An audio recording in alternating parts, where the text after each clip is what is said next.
Alors bonjour à tous, merci de venir. Je sais qu'il est presque l'heure de manger. Alors pour commencer, comme Léo a dit, j'étais là il y a 10 ans. Vous pouvez le remarquer, de moins en moins de cheveux, de plus en plus de barbe. Donc juste rapidement pour me présenter, donc j'étais en seconde ici, donc en 2008. Ensuite je suis parti donc faire ma première et ma terminale S en Espagne. Donc j'ai suivi mes parents qui sont partis s'installer là-bas. Ensuite, donc après la terminale, donc S, je savais à peu près que je voulais travailler dans le domaine de l'ingénierie.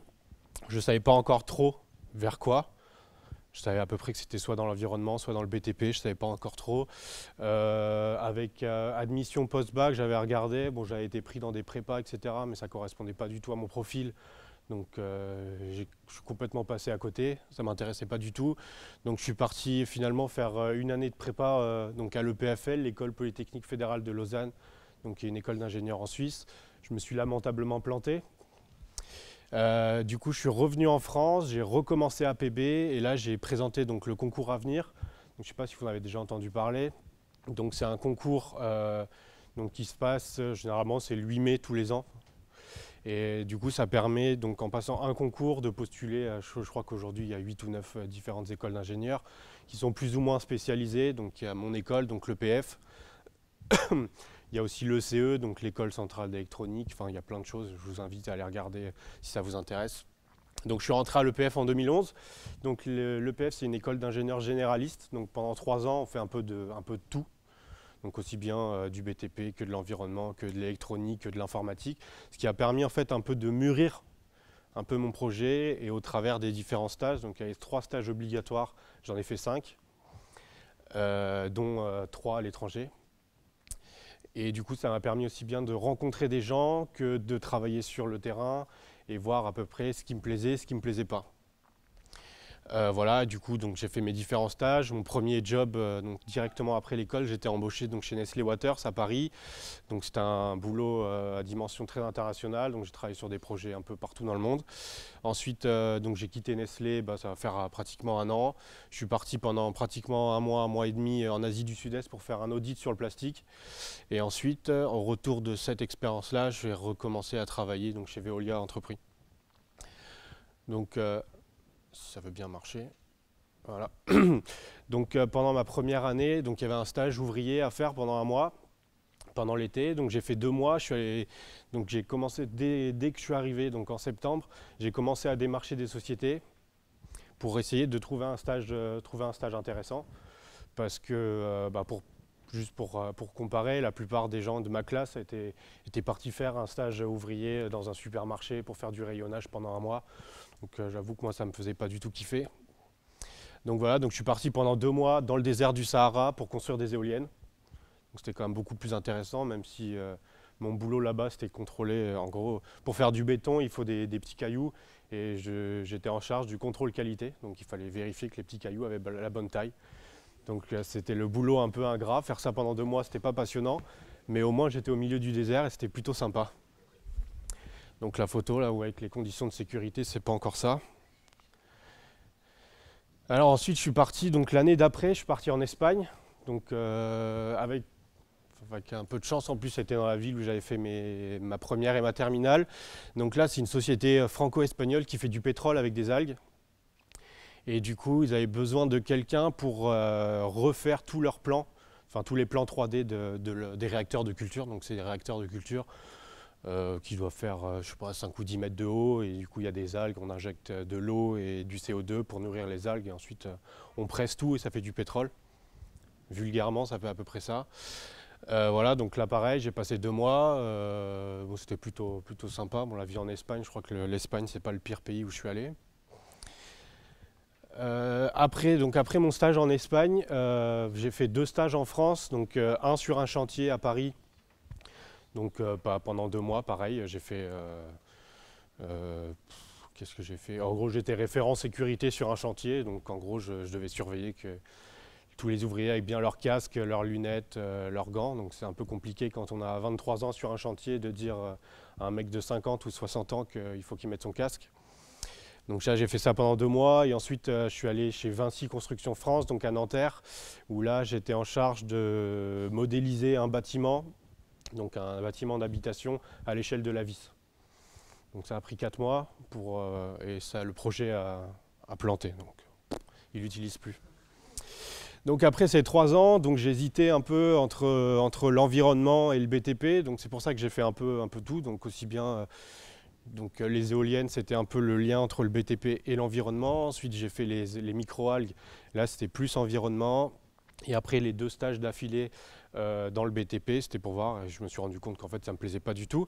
Donc, je me suis spécialisé en environnement. Donc, aujourd'hui, j'ai un Master 2 en Environmental and Innovative Engineering. Parce qu'en plus, j'ai fait toutes mes études en anglais. Voilà, et du coup, donc, en mon stage de 5e année, donc un stage de 6 mois, j'ai eu l'opportunité de le faire donc chez Nestlé Waters, là où j'ai été embauché après, et je travaillais sur la région Amérique latine, donc Mexique, Cuba, Brésil, Argentine. Et donc j'ai passé, sur mon stage de 6 mois, j'ai passé 3 mois en Argentine, tout seul. Donc j'ai passé 3 mois en Argentine et en gros mon taf c'était, donc ils avaient une usine qui consommait une quantité astronomique d'eau et mon boulot c'était de mettre en place une stratégie à plus ou moins long terme pour économiser de l'eau. Donc je suis arrivé, ils consommaient donc pour 1 litre d'eau remplie, ils en jetaient 5, je suis reparti, ils en rejetaient 2,5. Donc c'était ça, ce qui m'a permis ensuite donc directement donc de travailler chez Nestlé Water. Là, je travaillais plus sur une région, je travaillais sur le monde entier et j'étais en charge, j'assistais les constructions d'usines.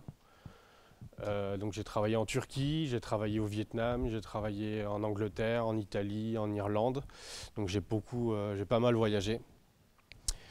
Donc voilà, donc vous voyez les bons côtés du voyage. Donc aujourd'hui, donc là tous les pays en bleu, c'est les pays où je suis allé. Là, j'ai regardé, ça fait 14%. Donc j'ai fait 14% du monde, donc c'est quand même c'est sympa. Voilà, et du coup en fait j'en discutais aussi bien avec mes collègues, avec les RH, etc. Et ce qui les avait intéressés dans mon profil, c'était en plus de mon diplôme, qui est pas, on va pas se mentir, une école d'ingénieur post-bac, ça a moins de réputation que si j'avais fait mine ou polytechnique. Mais ce qui me permet de ressortir, c'est justement toute cette exposition et le nombre de stages supplémentaires que j'ai fait, notamment à l'étranger. Parce que ça permet aussi de montrer qu'on est capable de gérer tout seul et qu'on a un minimum, sans parler d'ambition, mais je veux dire, c'est qu'on a vraiment envie de montrer ce dont on est capable. Et voilà, donc après Nestlé, donc je sais pas s'il y a un laser là-dessus, enfin bref. Donc en fait après, j'ai fait un audit plastique. Donc en gros, je suis parti du Vietnam, donc du nord du Vietnam. J'ai descendu le Vietnam comme ça, j'ai fait le Cambodge et la Thaïlande.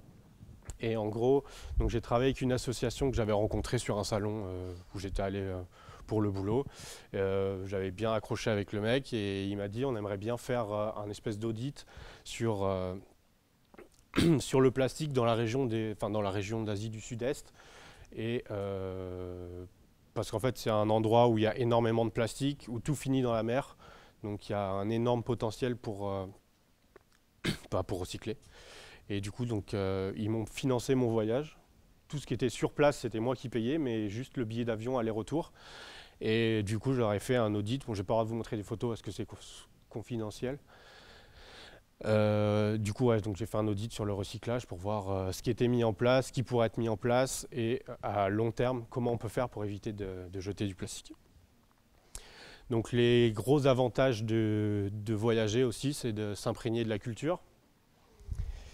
Donc vous avez donc les scorpions, donc ça c'est un plat national au Cambodge. Vous avez le kimchi, donc ça c'est du chou fermenté en Corée du Sud. Donc ça c'est une horreur, ça pue.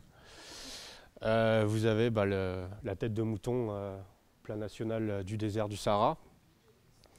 Et enfin les Andes avec le Malbec. Donc le Malbec c'est une région viticole, donc il y a énormément de vin.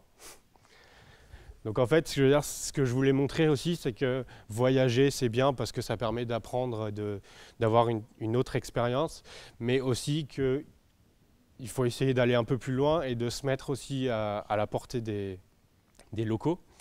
et d'essayer même de voir avec eux. Par exemple, quand j'étais au Maroc, moi j'étais dans un espèce de base camp à côté du chantier, mais j'ai passé pratiquement tout mon temps avec les Marocains pour aller dans les Casbah avec eux, pour manger avec eux, pour passer du temps avec eux, alors que j'aurais pu rester avec les ingénieurs espagnols, mais c'est pas très très intéressant.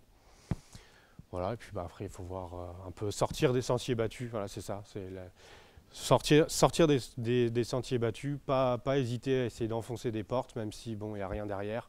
Donc il faut essayer, dès qu'on rentre dans une école, il faut essayer directement de se faire du réseau, de se faire des contacts, de se dire ok, moi mon rêve ça serait d'aller travailler dans telle ou telle région. Pour arriver là, qu'est-ce qu'il faut parce que je ne suis pas certain que du jour au lendemain j'aurais pu partir en Argentine, même psychologiquement, j'aurais pas pu partir en Argentine pendant 6 mois tout seul.